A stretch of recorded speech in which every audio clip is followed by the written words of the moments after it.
Is China facing a population crisis? Many nations around the world are seeing a decreasing trend in population growth, except for many African countries, along with Afghanistan and Pakistan. If this trend stays, then the population of most countries will decrease in the years to come, except those mentioned earlier. There are some countries whose population has already started decreasing, and this has created some level of anxiety within the system. But, when the nation that has the highest population in the world shows signs of reduction, the whole world pays attention. We are talking about China here.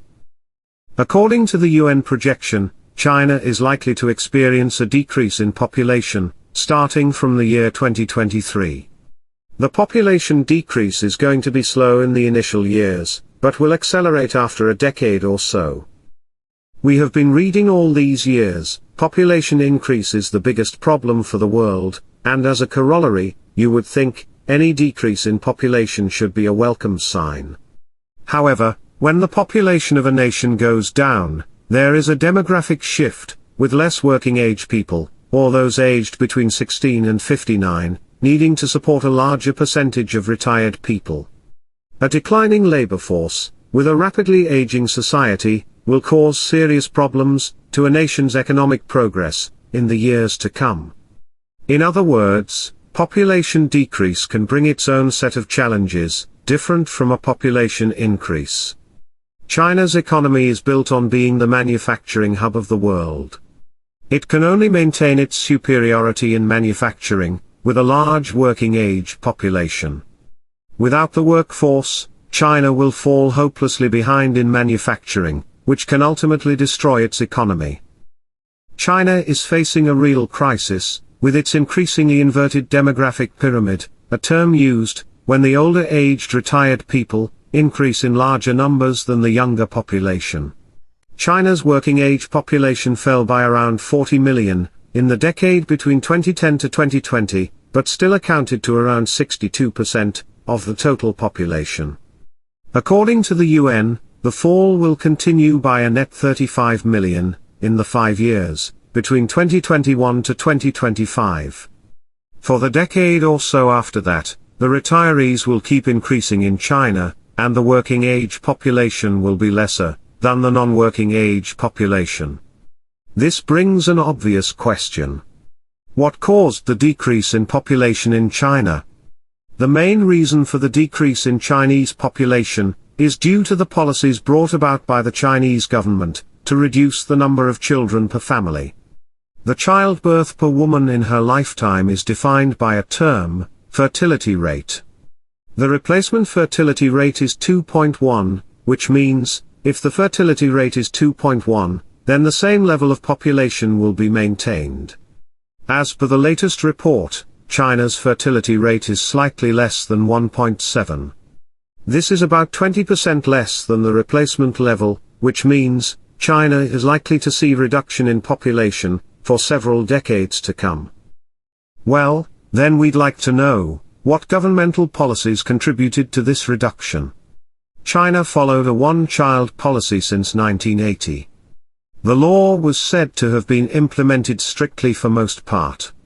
Apart from reducing the population, this law had created several sociological problems, including selective abortion of female children, leading to a tilted male population in the current generation of Chinese, who are then unable to find female partners to start a family.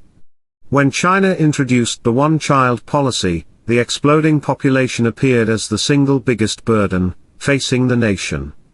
So, the CCP government under Deng Xiaoping undertook this biggest social experiment of controlling the Chinese population through family planning. However, they had not anticipated the ill effects and the adverse impact this policy will have, both on the precipitous fall in the Chinese population and its demographics. In 2016, the policy was changed to allow 2 children per family, and in August 2018, the Chinese government modified the law to let every woman to have 3 children. However, these changes did not produce the results that the Chinese authorities wanted. The modern Chinese family has an increased spending pattern along with real estate purchase, making long working hours as the norm, resulting in less time to bring up children. Just like the Western nations, China has a higher participation of women in the workforce, who have decided to focus on their career, and a reduced family size. Also, the educational and other costs for bringing up a child has gone up significantly in China in the last few decades. The Chinese government, and the Chinese Communist Party, CCP, has grown increasingly frustrated that their policies are not bringing about the change or increase in childbirth as they had hoped for. In China, every wish of the CCP has been easily achieved by force, and all opposing views were crushed by the authority. But increase in childbirth did not fall in the same category. Now, the CCP has got a challenge, which they are unable to solve using brutal force. So, the CCP has started nationalistic campaigns, with slogans that it is the patriotic duty to have 2 or more children.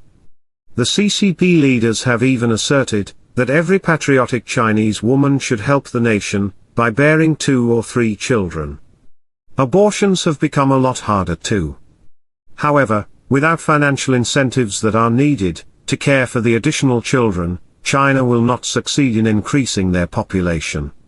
Even financial incentives may or may not produce the desired result.